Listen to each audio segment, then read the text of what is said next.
Good morning, students.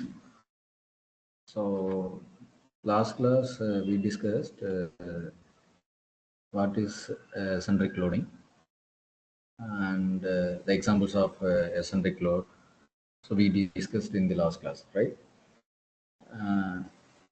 So, based on the eccentric load, we discussed some basic problem, right? Today also we are going to see the problems coming under eccentric load. Okay, so first of all, you should know what is eccentric load, right? So eccentric load is nothing but the load is acting parallel to the central axis, but it does not coincide with the central axis. So it will be acting some distance pair from the centroidal axis. That is called eccentric load. Simply, we can say the distance between the applied load and centroidal axis is called the eccentricity. Okay, so the example for eccentric load are that C clamping and steel bracket. So we discussed in the class, right? So today we are going to see some important problems coming under eccentric load, right? So here the problem is given a wall bracket of uniform rectangular cross section as shown in figure is subjected to a pull of 5 kilonewton acting at 60 degree to the vertical. So determine the dimensions of width and depth of the bracket. So taking the depth of the section as thrice the width. The strength of the material of the bracket is limited to 28 Newton per mm square. So this is the problem actually. So here from this problem, it is the wall bracket, right? Wall bracket. So it is the example for eccentric load, right? So here, what is the given data means here load P, right? This load P is acting eccentrically here. This is the 5 kilo Newton. It's not acting in the axial. Okay, this is a wall bracket. This load is not acting on the axis of this bracket, right? So it will be acting some distance away from the particular reference, right? So for example, here this load is acting 120 degree from this reference from the wall, right? But this load also acting inclined. Okay, so we discussed and already we studied if the load is acting inclined means you know how to solve the resultant load, right? So we can resolve the inclined load into horizontal as well as vertical. So finally we determined the value of resultant value, right? Right. So here P is the load which is acting 60 degree from this vertical line. But actually we can take x-axis as the reference. So if it is a 60 degree means we can take a reference as x-axis means it will be 30 degree, right? Uh, and also in this problem, the depth value is given. Depth is thrice the width. Thrice is nothing but 3, right? So B is equal to 3T. And allowable stress value is also given. That is 28 Newton per mm squared. Theta value 60 degree, but 60 degrees with respect to vertical. So we can take from this line. Okay, so 30 degree, right? So ultimately we are going to determine the value of B and T, width as well as depth. Okay, this value we are going to determine. So the next slide, I already told that, right? So the load is acting inclinedly. So we can take the angle with respect to x-axis from this point. Okay. So as you know that it is look like fourth quadrant, so 90 degree. So this value is 60 degree means obviously this one is 30. Okay, so if you want to find the horizontal load and vertical load, man, the formula for horizontal load is P cos theta, right? So P value is 5 kilonewton. So we can convert the kilo into Newton means 10 power 3. So it's like 5,000 into cos 30. So here you note it down. Here we should not substitute the value as 60. So instead of 60, we applied 30. So y means we can take the angle with respect to x-axis, right? So that is 30 degree. So similarly, for horizontal load, it is P sine theta. So P value 5,000 and theta is 30. So horizontal load 4,330 Newton, vertical load is 2,500 Newton, right?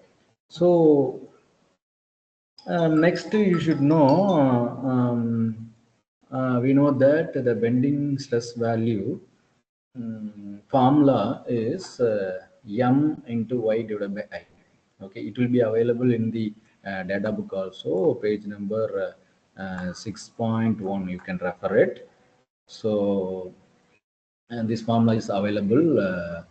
Uh, so here m is the bending moment and y is the distance and I is the uh, for moment of inertia, right? So if you want to find bending moment, so for that generally how do we uh, determine the bending moment as load into perpendicular distance. For example, here shaft is there means we want to find bending moment horizontal means so horizontal load into perpendicular distance. So as well as we want a vertical bending moment means vertical load into this distance. Okay, PV into L. If you want horizontal means P.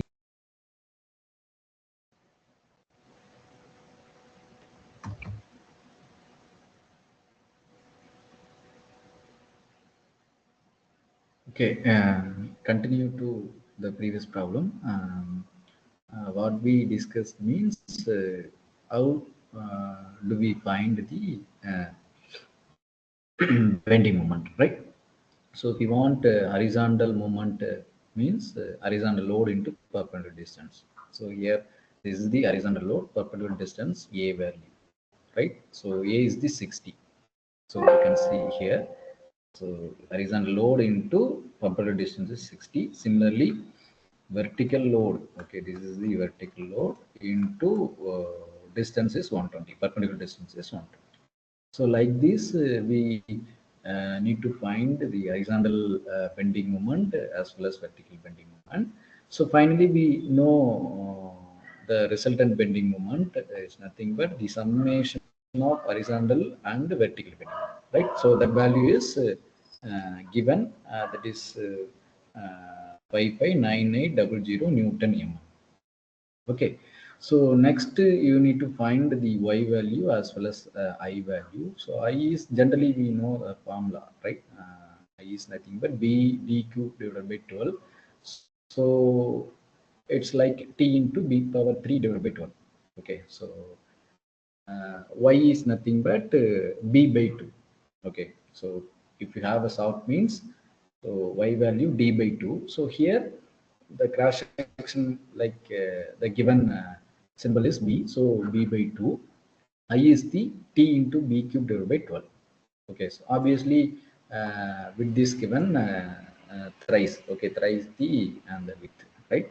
So we know the formula, right? Sigma b. Here you can substitute the bending moment, resultant bending moment value and the y value and also moment of inertia value. Okay, so you can solve, you can simplify this value as given 373700 by tt, right? So this is the bending stress. Okay, this is the bending stress. So in the bracket, the direct stress also need to find, right, the tensile stress. So generally, uh, the formula for tensile stress is the load by area, right? So obviously we know that stress is equal to load by area. So here the horizontal load divided by that area. We know the horizontal load here. The horizontal load value 4330 Newton, right? Horizontal load divided by area. Area is 3 into T square.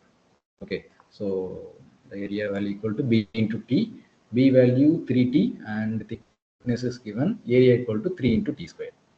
So finally we get the tensile stress value 4320 divided by 3T square, and the bending stress value is 373200 divided by T cube. So if you want, finally we want resultant stress means the summation of bending stress and the tensile stress. Okay, you can substitute all the value. Okay, the resultant stress, allowable stress is given in the problem, that is 28 Newton per mm square, and the